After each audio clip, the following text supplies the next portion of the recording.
Okay. If the standards committee has a quorum, then the General Assembly will begin at 6 p.m. today. If the awards committee has a quorum, then the General Assembly will begin at 7 p.m. today. All right, so if introduces what kind of condition?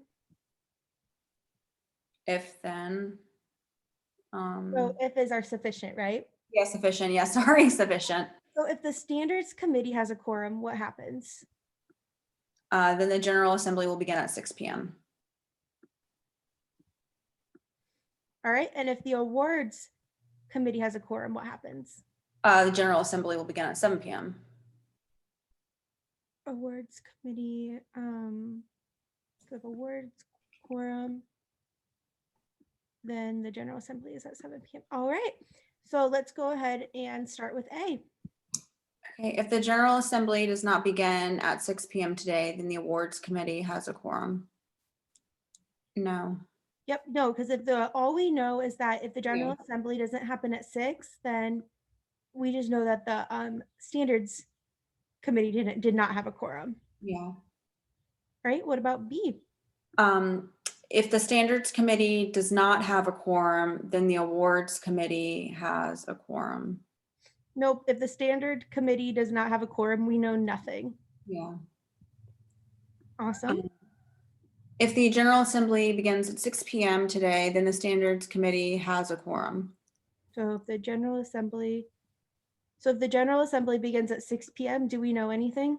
No, because it's going backwards too, and you can't. Nothing is over here. So Yeah. yep. If the General Assembly does not begin at 7 p.m. today, then the Standards Committee has a quorum. The General Assembly is not at 7 p.m. What do we know? If the then the awards committee doesn't have an assembly. Excellent. That's all we know. So it's not D.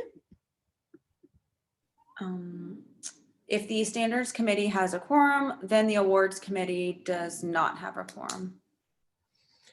So yes, it works. yes, because if the standards committee has a quorum, that means the General Assembly is at 6 p.m., which is the same thing as not 7 p.m., which means that the award quorum did not happen. And so that's why it's E. Yeah. And it wasn't, I diagrammed, I sat there and diagrammed it. I don't know why it's not really that difficult of a question. It just, I don't know why I got it wrong. Hey, at least you know